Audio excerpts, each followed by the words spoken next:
نبرات شعري سطرت لمداد حبري والقلم نبرات شعري سطرت لمداد حبري والقلم نبرات شعري سطرت لمداد حبري والقلم هيا قصائد سائلي قلب النوى ليس الشبم هيا قصائد سائلي قلب النوى ليس الشبم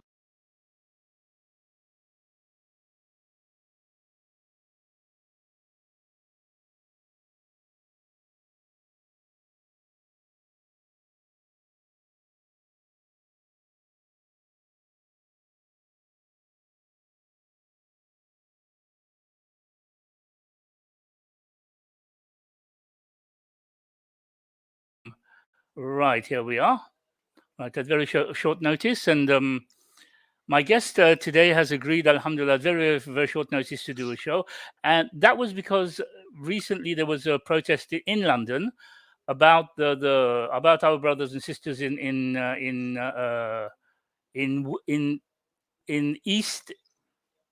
East Turkestan. Yeah, it's called East Turkestan, I think, isn't it? Yeah. So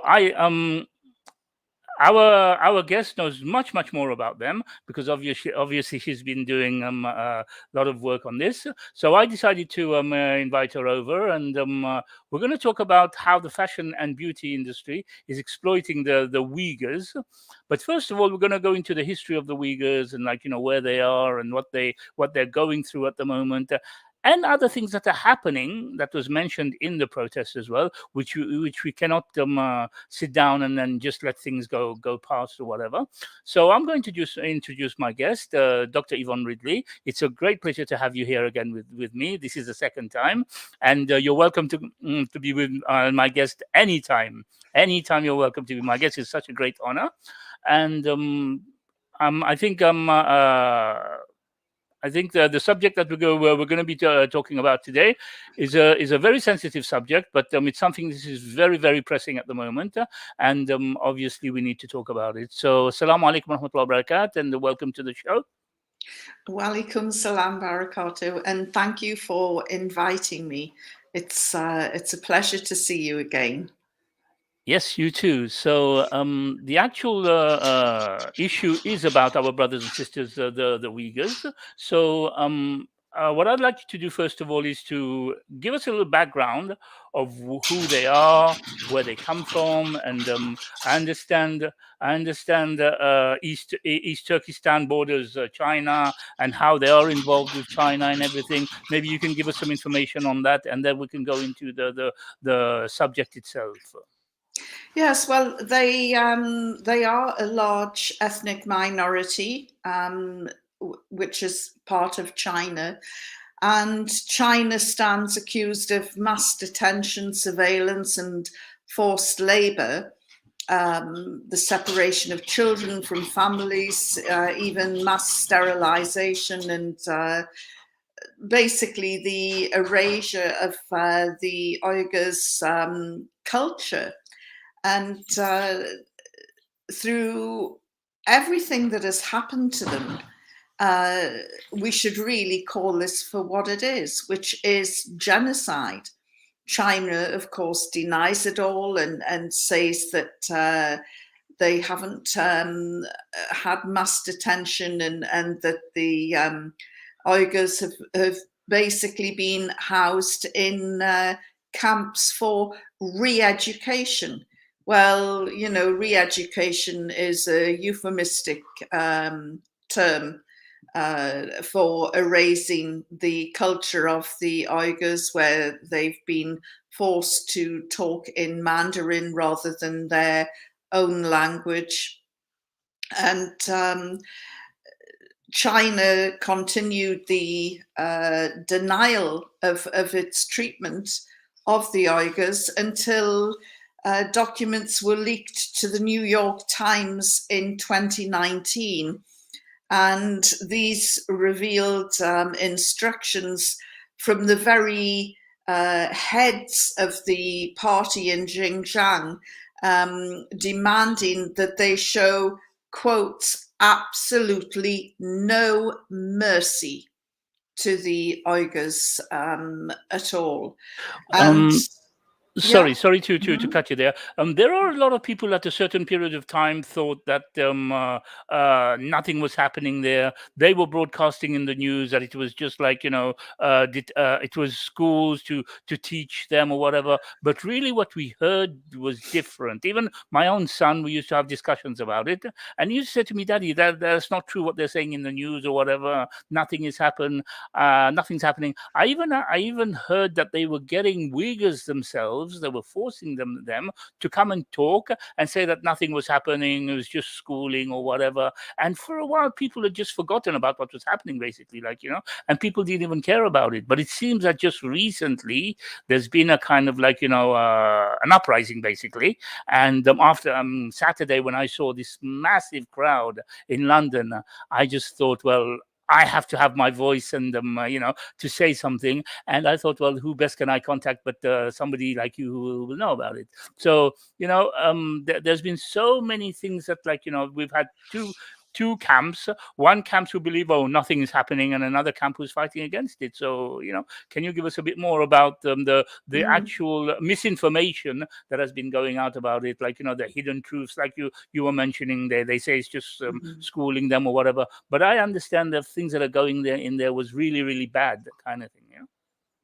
Well, according to eyewitness accounts and people who've managed to escape from the camps or get out of China, they have said that there was systematic rape, sexual abuse, and torture.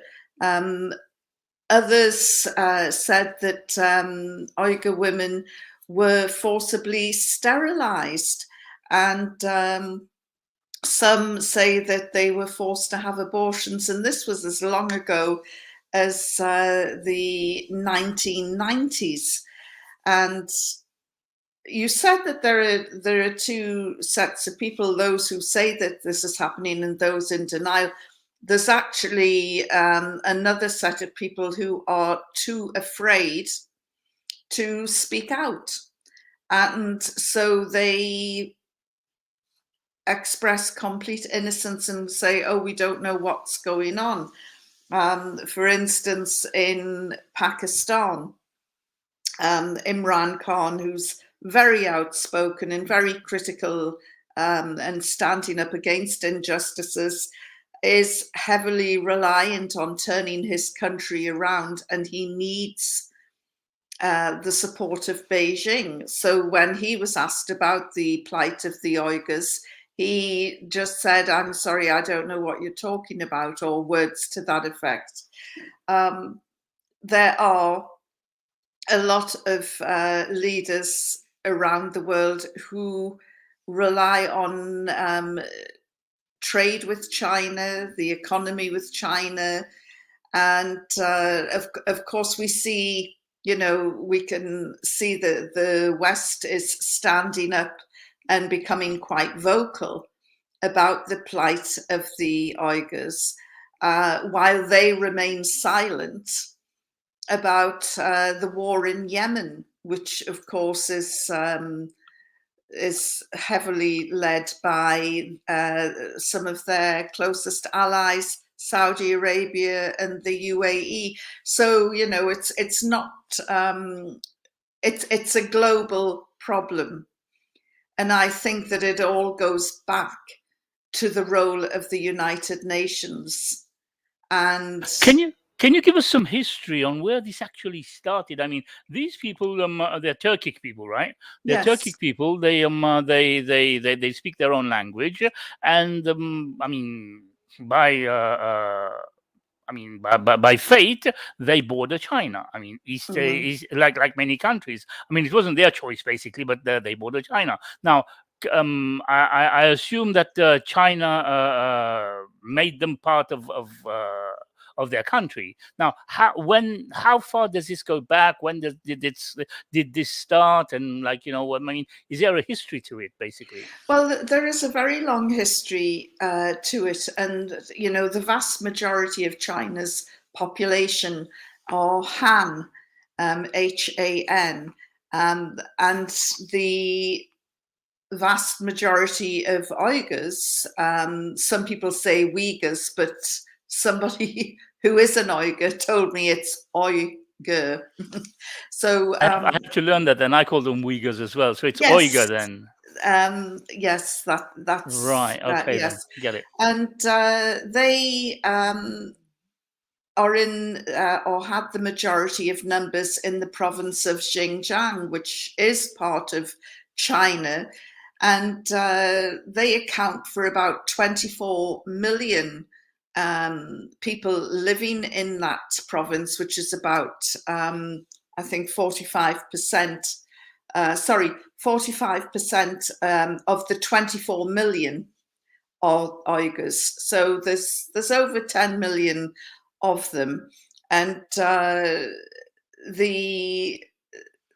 was a noticeable drop in the birth rate in Xinjiang since 2017, and this is this drop in the birth rate has increased, which is reversing a global trend.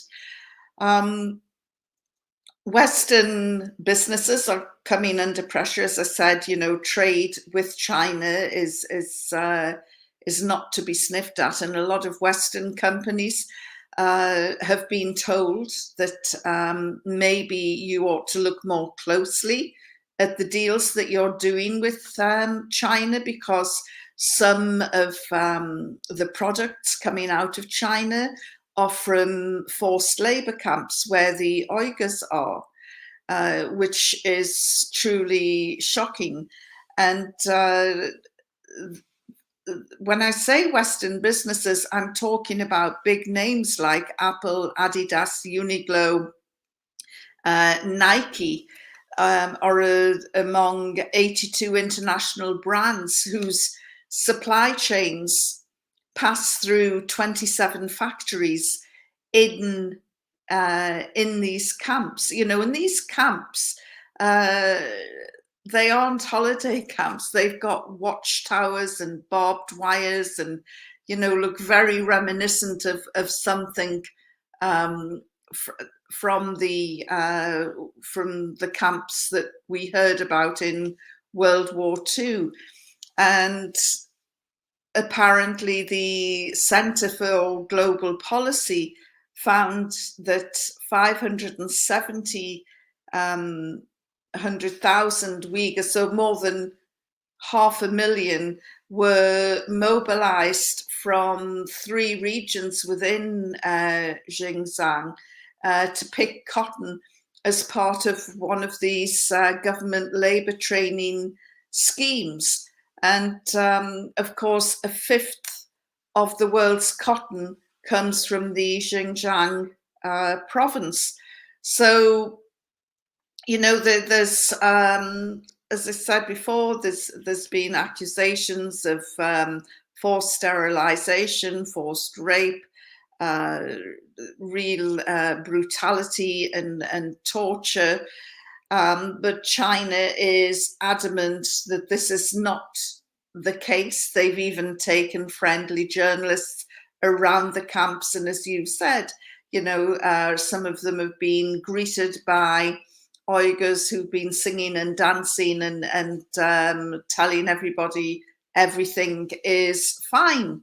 Well, quite clearly, it isn't. But because China is this emerging superpower, people are afraid to cross them because they might lose out on trade, or they might lose out on other lucrative deals. So what I would say to your listeners today is we can't rely on the politicians to do the right thing. So we should really look carefully at the sort of products that we're being asked to buy. And that's why I said to you that I wanted to talk about the beauty industry, because this is a very sinister byproduct of. You see, the problem is, though, nowadays everything comes from China. So what do we do? You know, where do we start and where do we stop? Like, you know, everything you look at, you turn it upside down. You look at it, made in China, made in China, and there are certain countries. I mean, even here, for example, there are shops such as just filled with their products. You know, and for the whole shop itself, well, you say it just comes from China. Now, we need alternatives. If we have alternatives, then fine, it's no problem. We can boycott their products anytime. But then, like, you know, there are many things that are essentials that we use on a regular basis, and we have to find a way to be able to boycott these products, to be able to kind of, like, you know, our way of actually taking action. And before I continue, sorry, I'd just like to remind everybody that you're watching People of the Book, and I forgot to mention that earlier on, that we're broadcasting also on Consider This TV, and also we're broadcasting on my Twitter channel. I'd like to say assalamu alaikum to all the brothers and sisters who are out there. Brother Muhammad from Coventry FF, assalamu alaikum, who is part of our network. And we have a special guest today, which Sister Dr Yvonne Ridley, who's appeared on my show once before, and it's a great honor to have her again. So anyway, let's carry on. We're talking about a very important subject here, and it is a subject of what is going on in China with our is it Uyghurs? Uyghurs. Uyghurs, yes, right. It took me a year to try and master and get my tongue around pronouncing Uyghurs, and then I was told, no, it's Uyghurs. But the Turkic and Uyghurs are suffering beyond belief at the hands of China. You know, apart from the harrowing accounts of gang rape, torture, sodomy, forced sterilization, and slave labor endured by the Uyghur women, thanks to footage that has been smuggled out, we've also seen other unsavory things that are happening, and the gross acts that are directed against women disproportionately, especially in these camps, especially built to dehumanize these people. You know, ultimately parallels are being drawn with what the Nazis did when they dehumanized the Jewish people and trade unionists and disabled people who were held in concentration camps during World War II. So, but one of the things that that I wanted to talk about was especially that the things that are happening to the women who are being shaved for their hair.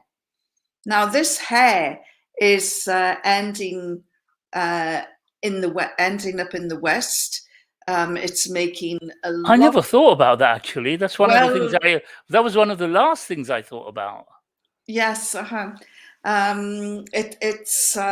this is why, you know, I want to appeal to the sisters who are listening today, that you know, to appeal to them, to tell them to, you know, be very careful where they're buying hair pieces and wigs from, and you know, it's all part of the fashion and beauty industry now. But female survivors of the camps have spoken about how their heads were shaved when they arrived at the camps. And you should know that China supplies more than 80% of the world's human hair products that are used by wig makers. And these hair products have been proven to come from the concentration camps in East Turkestan, with one Chinese hair exporter saying, we have our own manufacturer, we just go to East Turkestan to source materials. And this was in response to somebody asking a trader about this description of this hair that was for sale, and it was described as dark brown virgin Xinjiang human hair. And at the same time as the camps went into operation, and human hair production in China increased by 78%. So this is, you know, not some small little side industry. This is quite major. And hair sourced from the Uyghur camps is passed through other forced labor facilities into hair factories where they are exported to wig makers around the world. The United States is the largest importer of human hair products from China. And, you know, we're talking about over $3 billion that are spent by Americans on these sort of hair products. And 42% of that comes from China's total exports. So this is very big money that I'm talking about. And I wonder how many women in North America would be happy to know that they're wearing hair pieces from an Uyghur woman who has probably been gang raped and sterilized, and you know, suddenly those hair extensions don't feel so good, do they, when you put it like that? So we need to spread the word to influencers, to beauty bloggers and the rest of the media to find out where your wigs and hair extensions come from, and stop buying these products that are made in China. And it occurred to me that we should really, you know, this is one area I think where we can appeal to the sisterhood within the Muslim community as well as outside, and say, you know, don't buy this hair that's coming from China because it will almost certainly have a horrendous history attached to it. And, you know, I know that in Islam, women's hair is often considered her crowning glory, which is why a lot of Muslim women will cover and wear the hijab. But also in the Bible, it's also, you know, regarded that a woman's hair is her crowning glory. And I'm just, you know, there's also a Chinese saying that shiny hair is the most prized possession of a person from China because it symbolizes wealth, longevity, and good fortune. Well, it also symbolizes something else for women in the West who are wearing hair extensions and wigs from China. And you know, these women who've had their heads shaved have no ability to speak up or defend themselves.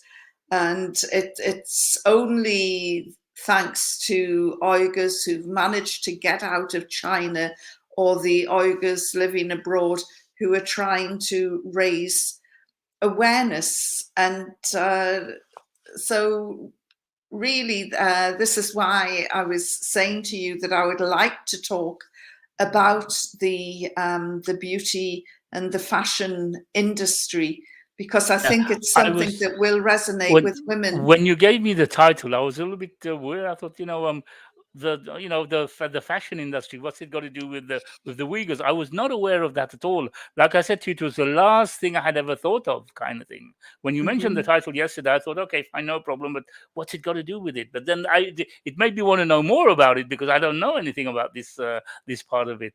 I mean, like I said to you earlier on, the fact that there was two sides to it. One group is arguing that this is false, nothing is happening or whatever, but we kind of like undermine the other things that are happening as well.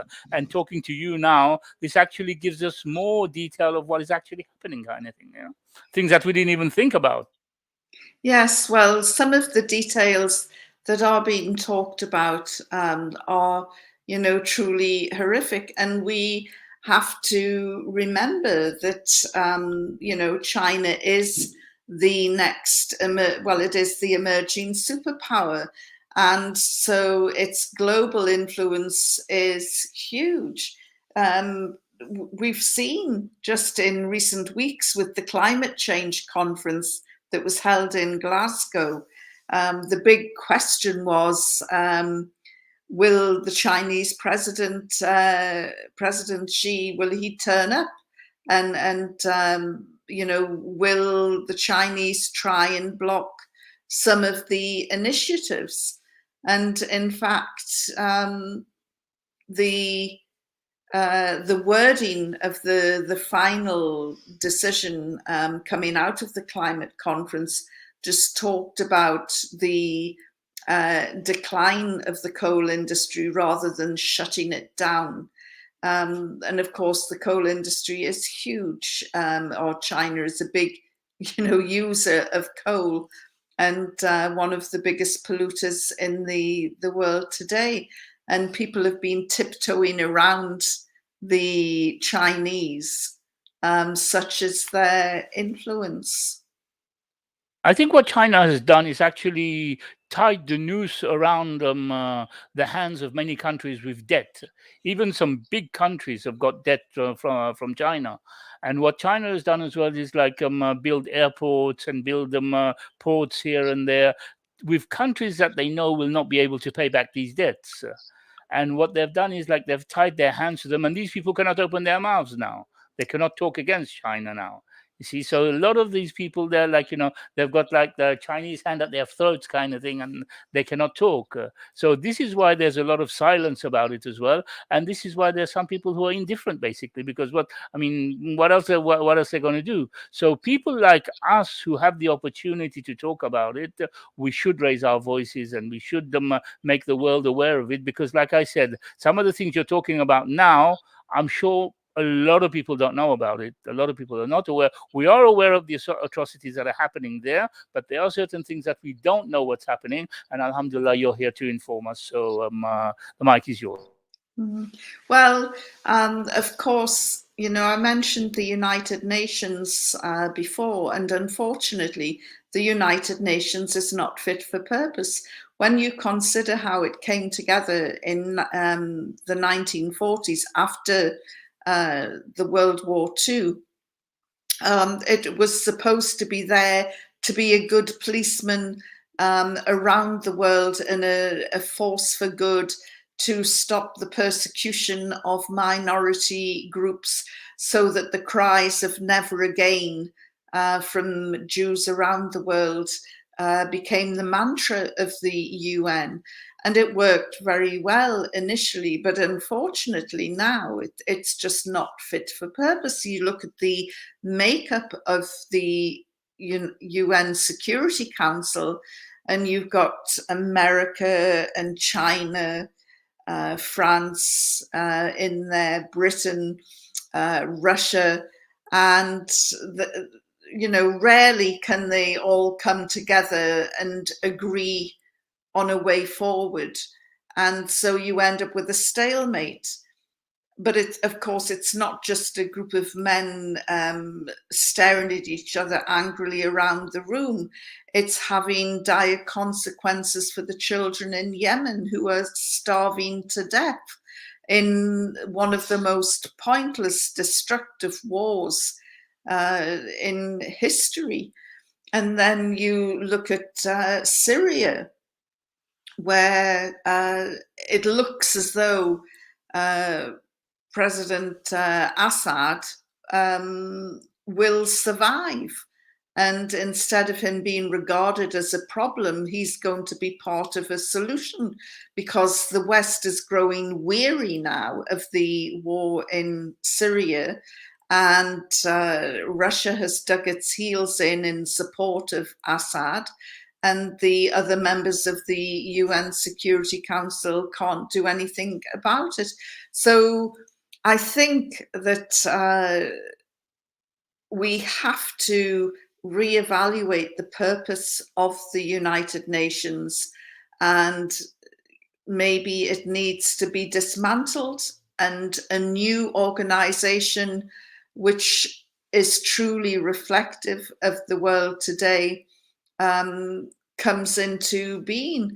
Because at the moment, there's a total logjam in decision-making in the United Nations, and children are dying as a result. Right. I think we ask ourselves the question, what's next? I mean, if it's not Palestine, then you get the Rohingyas. Now the Rohingyas, now it's how do you pronounce it again? The not the Uyghurs. The Uyghurs. The Uyghurs. Now it's the Uyghurs. I'm going to have to practice on that anyway. Like the Uyghurs. What next? I mean, we were talking about it in Clubhouse yesterday with a few friends of ours. I mean, you could wake up tomorrow and see tanks in front of your door, like, you know, and we don't know when and what will happen. I mean, like I said, first it always happens in Palestine anyway, and it was the Rohingya recently.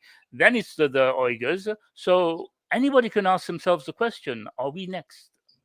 Well, I think that the next wars will be fought over water, because while some communities in the world are going to be flooded and disappeared, others are going to have acute water shortages.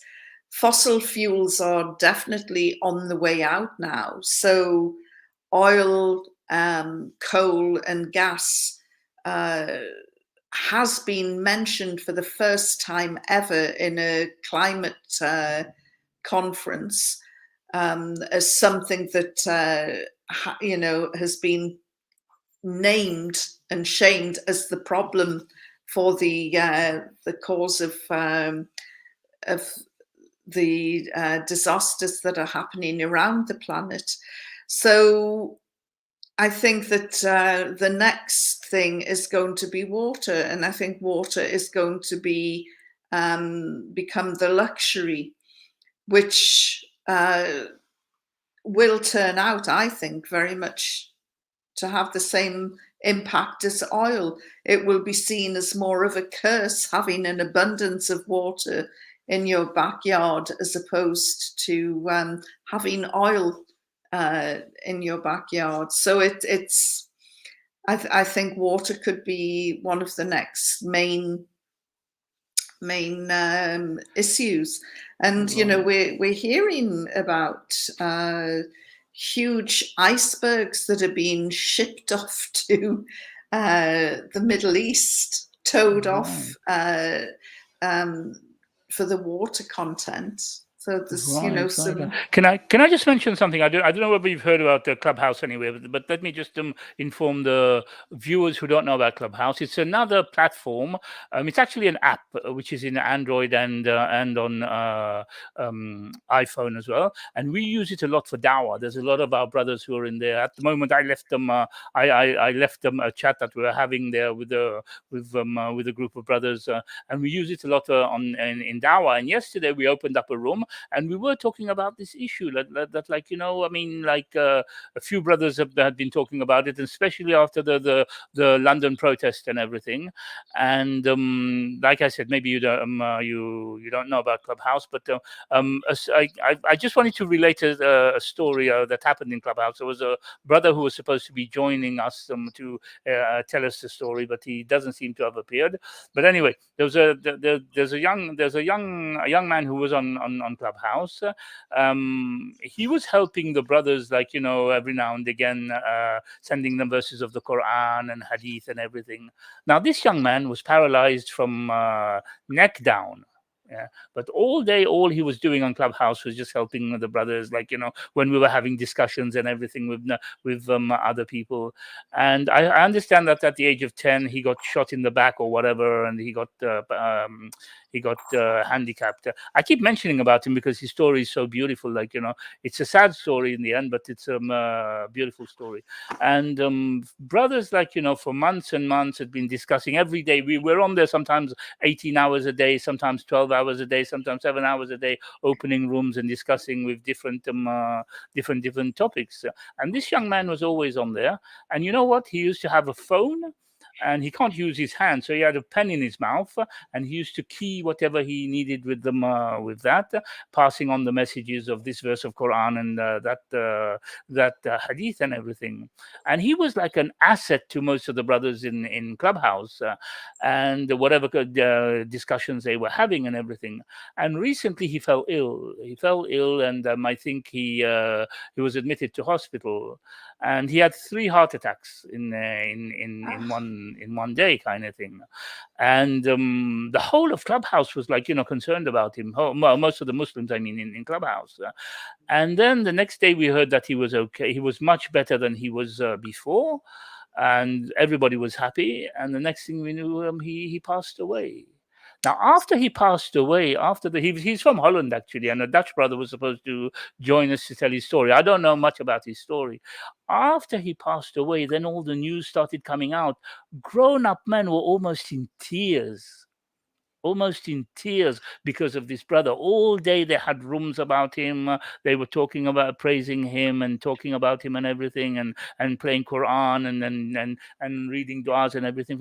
It's just amazing. A beautiful story. A young man who was like 25 years old, and handicapped from neck down, and he was just devoting his time in the dawah basically. And even grown-up men. I heard one brother nearly in tears. He said, this brother was supporting me. This brother was like my right hand. He was supporting me, sending me verses of the Quran, sending me hadith and everything. And for 3 days, like, it was just a couple of days ago, they had his funeral. And it was amazing. I mean, it's a beautiful story, but very, very sad story as well. Like, but I would have preferred if the brother had joined me, he would have been able to tell the story better. But because I don't know that much about him. But it's amazing, like, So for those of you who don't know about Clubhouse, it's an actual app, and we use it for dawah. Like we have this platform, we don't let this platform go as well. We use this for our dawah, and we use that for dawah as well. But that was the story of Murad. His name was Murad. I think he's originally Moroccan, but he lived in the Netherlands. And there was supposed to be a brother who was going to come and join us to tell us the story. Anyway, sorry, sister, carry on. So it's just so beautiful. No, well, it is important to know, because it just shows the power of one individual, paralyzed from the neck down, and yet was so influential among brothers and sisters. And this is, what I would say to all your listeners, that the plight of the Uyghurs might seem insurmountable because they're being persecuted by the new superpower, China, but there are all sorts of things that we can do as individuals and collectively, and we have to do whatever we can to show support to this persecuted, large persecuted minority of people, of brothers and sisters. And boycott is one way. Now, the Beijing Winter Olympics are coming up in February 2022. And if all the countries around the world just said, we're not coming until or unless you stop this brutalization of the Uyghurs, I think that China would have to sit up and take notice. But of course, will politicians put people first above politics? We'll have to see, but maybe listeners could contact their politicians and push their politicians to push the governments to threaten, at least, to boycott the Beijing Winter Olympics. I mean, we have the Football World Cup coming up in Qatar. Where I am. Oh, right, alhamdulillah. Well, you know, Qatar's work practices came under a lot of scrutiny as it emerged that conditions for migrant workers weren't that good. But instead of just ignoring people, Qatar actually went out and did something about improving the rights and the lots of its migrant workers. Now, it's not going to happen overnight, but the fact that the country started to look and examine it the way that it was treating its migrant workers, and you know, it was more about work conditions than persecution or any brutal behavior, but they did start to improve the work conditions and for the migrant workers who predominantly came from Pakistan, Sri Lanka, Philippines, Bangladesh, India. So, you know, just even a gentle word or a gentle nudge can change the course of a way a country conducts itself. So, you know, it might be worth contacting local politicians. See, a lot of people don't even know Uyghurs. They don't even know who they are. I'm sure there's a lot of people don't even know what's happening there, because most of the people are glued to their TV, to channels that don't even show what is happening in China. So a lot of people are not aware of it, and this is why our voice is very important.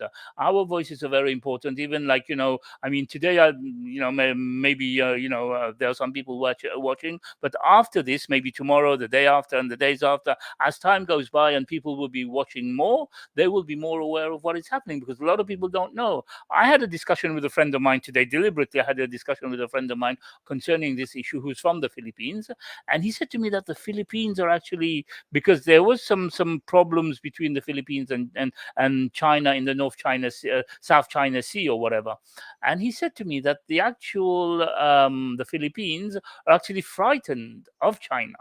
You know, so they don't want to take up the issue of the island that was there, and China's taken an island from them and started building on there and whatever, like, you know, and even the president of the Philippines, he doesn't want to ruffle their feathers, basically, like, you know, and many leaders don't want to ruffle the feathers, like I mentioned earlier on, that they've actually put a noose around many countries with debt. And obviously, you know, with debt, like, you know, people want to keep their mouths shut. But the people themselves who have the opportunity of speaking about it, if somebody, you know, who don't even know who are the Uyghurs, who don't know where they come from, who don't know where East Pakistan is from, what's happening to them, it's up to us to spread this message now, because as you said, the politicians will not do it. So, you know, and there were some brothers who really spoke very well on Saturday, and they did go to town, basically, and I was really, I mean, I sat there and watched them, and I actually missed you there. Actually, I thought you were going to be there, but, like, you know, you mentioned that you couldn't go, so you know. Anyway, so Yes. you know, it's up to us. Our voice is very important to spread that message. Yeah, and the Well, sister is here, absolutely. and she's giving us information about it. So listen clearly and try and pass this word. I mean, you mentioned that you're in Qatar at the moment. Qatar rather bravely stood up in August 2019 and withdrew its signature from a letter that had been signed in favor of China by 37 countries that were expressing support for China's policies in the Xinjiang province. And so this decision by Qatar was quite a brave one, because, you know, Qatar isn't a big country, but it does punch well above its weight when it comes to human rights. And so it was really encouraging to see this happen. So, you It know, makes me when proud to enough be here. pressure, yes, It makes me well, proud to be here. uh-huh, it's you know, it is a small country, but it also is, I think, very clever at the way that it throws its weight around in a very effective way for being such a small country. So to go against the tide and against all those other countries and to withdraw its signature, I thought was quite a brave thing to do, and a very powerful thing to do. Yeah, well, this is the thing. I mean, like, like I said to you, the issue of the countries surrounding it. We don't hear the voices of many of those countries. Like a country like Philippines, like the friend of mine said, we are very small. He said to me, we are very small, and our voice is not that powerful. And even though China has got it's not something new. I mean, when we look at Africa, most of the countries in Africa, like a lot of big countries are actually in debt with China, and China is using that. And then on the other side, they can do whatever they want, and nobody's going to tell them about anything about it. And they think that nobody's going to tell them about anything about it. But I was very happy to see that actually what happened in London on Saturday was actually an eye opener, basically.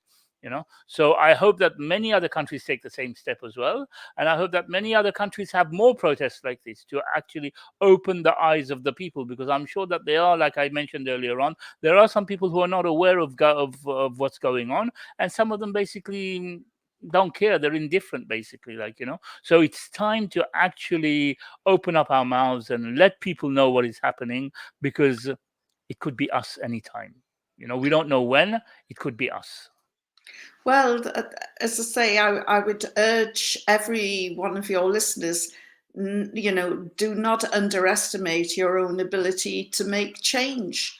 And the very fact that we're talking about this and raising public awareness about this on a Monday evening, is hugely significant. And you did mention the Philippines, but their president, Rodrigo Duterte, back in, I think it was 2018, he threatened to ban hundreds of thousands of Filipinos from working as maids in the Middle East, because when it was brought to his attention that a couple of maids had been raped and abused in Kuwait.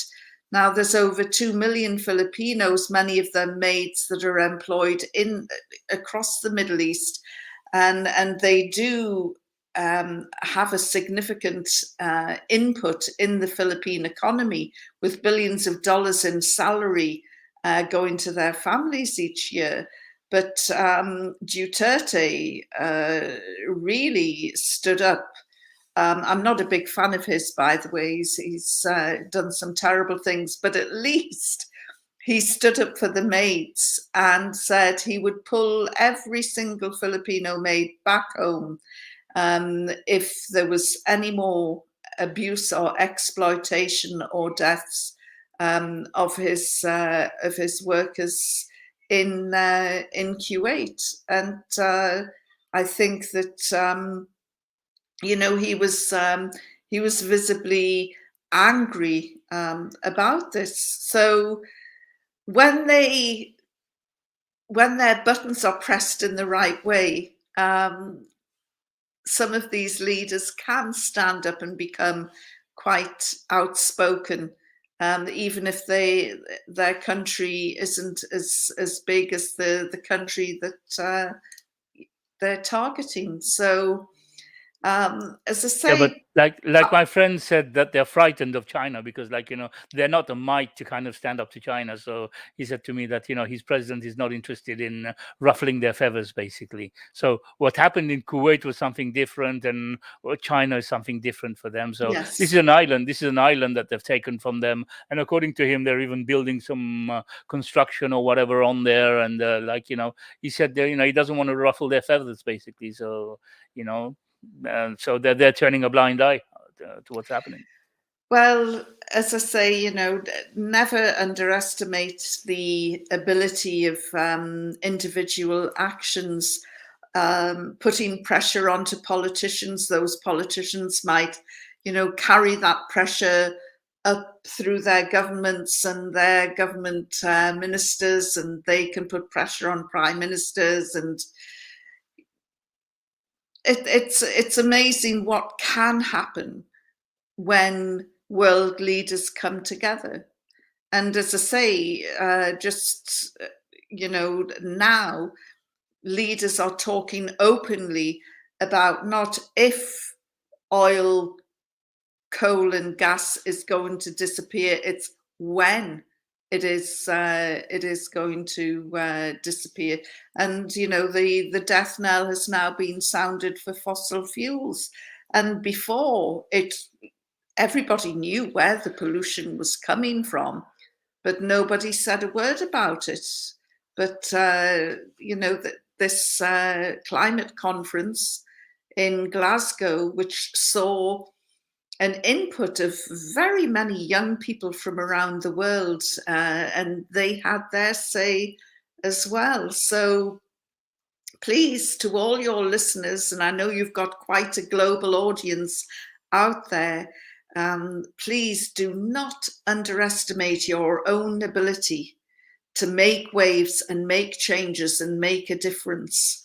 So you're now aware of the plight of the Uyghurs, if you weren't already.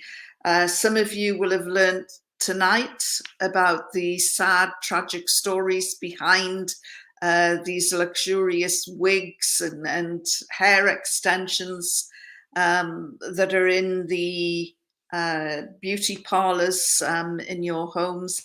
And just, ask, where does the hair come from? If it comes from China, there's an 80% chance it has come from a woman who has been raped and abused.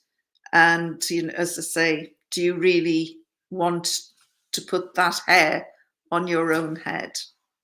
I'd like to say also that there are brothers out there who are bloggers, brothers out there who who've got their own channels or whatever, and don't be silent about this. If you got the opportunity, you've got social media, you've got Facebook, you've got Twitter, you like to write, you like to you've got your own shows or whatever. Let us not be silent about this. Now that we know about this, and we could be this minority. Well, we are a majority, but this silent majority, maybe our voices could be heard. If the politicians' voices are not heard, maybe we can make a difference. Maybe an article that you write on a page somewhere or on a blog somewhere, informing people about this. This could be what could be the thing that other people can learn about it. So don't just sit down and think, oh yeah, I don't have time. Or open up your eyes now, and see. We are talking about it. If you have a YouTube channel, if you blog, if you write articles, you write books or whatever, go ahead and do something about it. This is our reason I called them Dr. Ridley, to actually come and talk about this, because we need to talk about it. We cannot leave it. We cannot keep it silent. And what happened in London, I hope all around the world as well, that they will start shaking with the same thing. I mean, you should hear these. You should hear these brothers on Saturday. They were shaking. I mean, that podium was shaking, and it was just outside the Chinese embassy. Basically, it was just outside their embassy. So if they didn't hear, I don't know when they will hear it. So it's up to the other brothers now in different parts of the world, brothers and sisters, to open up to open their mouths and then let their voices be heard. Enough is enough. Stop the genocide on the Uyghurs. Stop the genocide in eastern Turkmenistan on our brothers and sisters. Absolutely, and well said. And you know, it's so important that you have shows like this to educate, make people publicly, you know, public awareness, but also to get people motivated and to do something, even if it's just not buying something. You know, check where the product comes from. And as I say, if it's hair, if it's false eyelashes, anything to do with wig making, or it will almost certainly have been taken by force from an Uyghur woman. So please, all the fashion bloggers out there, all the influencers out there, it's not always about taking selfies, you know. Be selfless Exactly, and exactly, educate and others. maybe and maybe if you want to increase you like to increase your subscribers and likes, well, maybe, like, you know, you will get much more likes from people. People will like you more if you're going for such a cause. Yeah, if you're going for a cause like this, maybe people will give you much more likes. Let me just tell you something personal that happened to me a day or two ago. I have an e-commerce business, and I was kind of, like, you know, dealing with a company from Vietnam. And actually, like, you know, when I started dealing with them, then on Saturday, when I watched this protest, I just sent an email to the company, and I said to them, "Your products, are they made in Vietnam or are they made in China?" They said to me, "No, they're made in Vietnam." I said, "Right, we're in business." You know, we're in business. I said to them, if it was made in China, forget it. But they said to me, no, our products are made in Vietnam. So for other people as well who are dealing in business, even online or offline or whatever, try and keep it less China if you can. You know, if you can get countries made in America, made in the UK, made in Vietnam, okay, they may be expensive there, but try and find a way to keep it less China. Well, if I was going to put a wig or buy some hair extensions, I think that I would rather pay a few pounds more in the certain knowledge that this hair hadn't been forcibly removed from a rape victim, which is essentially what you're doing if you're buying Uyghur hair or Uyghur hair. And, you know, let's give the unvarnished truth. So it is worth knowing, and you know, we can all do something as individuals. But imagine it collectively, all the Muslims in the world today, if they collectively did something, then it would make the Chinese leadership in Beijing sit up and take notice. And, you know, for being such a big, powerful country, they have a very thin skin. They don't like criticism, and they react quite badly to it. So, you know, that should embolden us all even more. It's okay. That's very interesting. Okay, so Brother Muhammad, are you still there? If you're still there, if you want to come and join us, I can put the link out.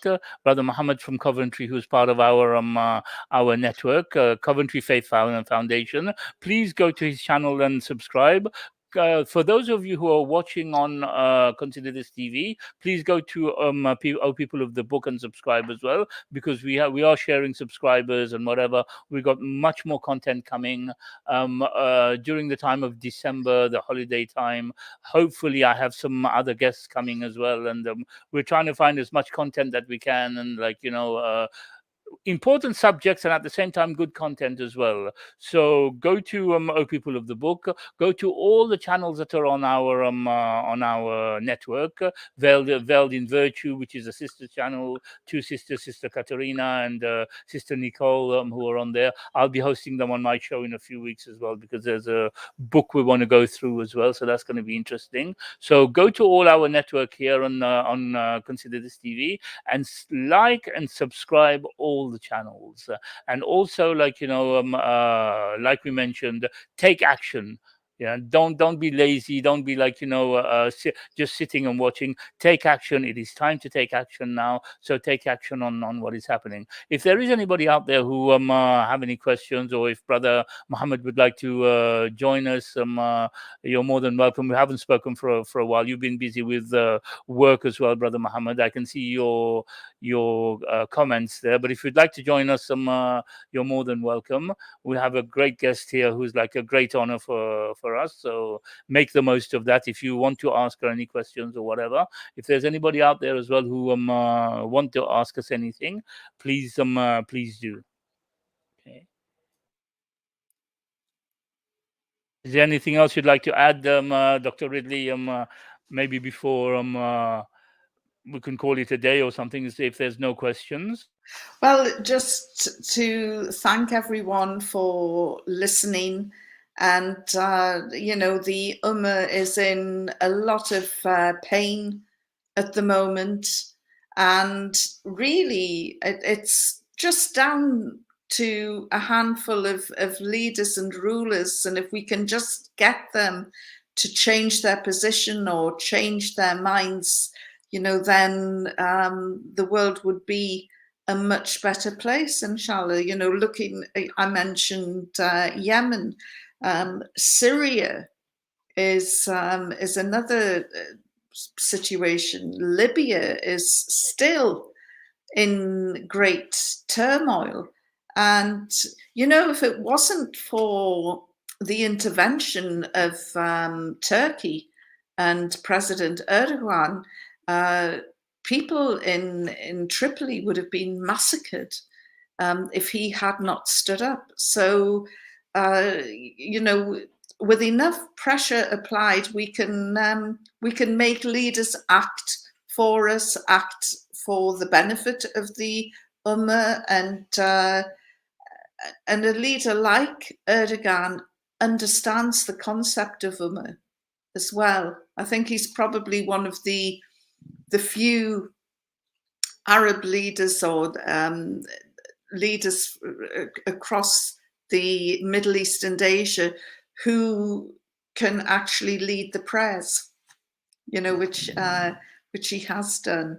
And there is one thing I'd like to say. The irony of it is, Islam came to China through trade. No violence, no nothing, through trade. Mm-hmm. And look, after so many years, what China is doing in return. I mean, Well, it's really ironical. The Sahaba went there, the companions of the Prophet sallallahu alaihi wasallam, and it was their qualities that they had, the good qualities that they had in doing business, in doing honest business. This was what interested the Chinese in knowing more about Islam, and Islam actually spread there. I actually spoke to a Chinese person one day, and he said to me, "Do you know there's one of your Prophet's uncles or nephews who are actually buried in China, in Guangzhou, so they know that, and yet, I don't understand." Well, maybe they need reminding. They need Exactly. reminding of how the companions went to China and delivered Islam, because the Chinese are wanting to resurrect the old Silk Road trade route, which would tie in countries like Afghanistan, Pakistan, Iran, Turkey, Russia. It would be a fantastic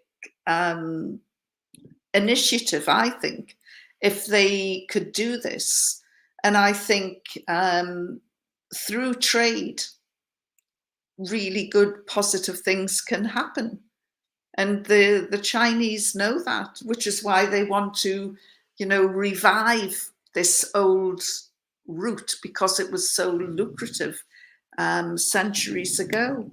Yeah, but the way they're going, I think it's going to be boycotts on them, so they're not going to be able to do any revive any trade. I mean, if they decide to change their path and actually stop the genocide that they're doing with the Uyghurs, then maybe, just maybe, they'll be able to revive that route. But the way they're going, yesterday Saturday when I saw this, almost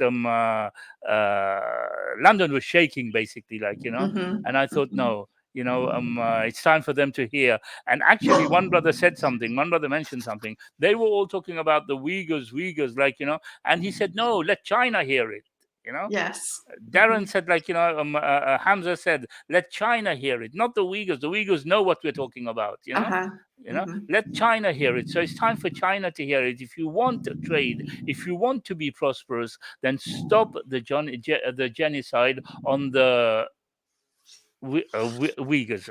I'll have to learn to pronounce Uyghurs. Uyghurs, yes. Yeah, Uyghurs. So, like, it's time for them to get the message, and it's time for us, the brothers out there. Again, I repeat, those who've got the opportunity to write, those who've got the opportunity.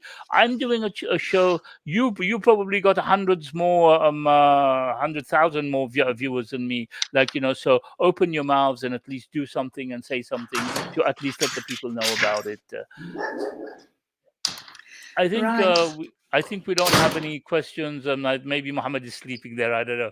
Like, maybe he doesn't want to come and join us. He's busy working actually, so he's always busy. So I'd like to thank you a lot for joining us today at such short notice. And it's a very burning subject, and we needed to talk about it, and the message needs to go out. And hopefully we'll have you again some other time. Not that we're expecting to have something bad happen so we can talk about it. No, but maybe we can invite you on another show where we can talk about other things as well. Well, I'm sure there'll be something positive coming along soon. We can talk about football and the World Cup in Qatar and the dour opportunities that are going to present themselves when you get all these football fans. I was saying to my kids the other day, they said to me, Daddy, there's a lot of volunteering going on. Why don't you volunteer for the World Cup? I said to them, not right now. Wait for the World Cup to start. Then I want to volunteer, because then I want to reach out to the people who are coming here and, like, dawah to them. And they said to me, well, they ain't going to have time to listen to you. They're going to be coming to football and everything. I said, no, there's going to be a lot of spare time as well, because not all the teams are going to be playing every day. There are certain teams which will be playing, and after 3 days, 4 days, they will be playing. So there are going to be people, and a lot of people who are here, and there's going to be big opportunities for the dawah as well. So the brothers who are in the dawah, and, like, brothers who are, like, interested in football and everything, just be ready. Maybe it could be a good opportunity to increase your dawah as well. So once again, I'd like to thank you very much for having joined us. And for everybody who's been listening, I'd like to thank you again. I'd like to remind you that you were on O People of the Book with your host Jamal, and you were watching us on O People of the Book and Consider This TV, and also on my Twitter channel, which is DO_Jam. And basically, Assalamu alaikum wa rahmatullahi wa barakatuh. Thank you so much, Jamal. Yes, and thank you as well. Subhana rabbika rabbil izzati amma yasifun wa salamun alal mursalin walhamdulillahi rabbil alamin. Okay, let us end the broadcast.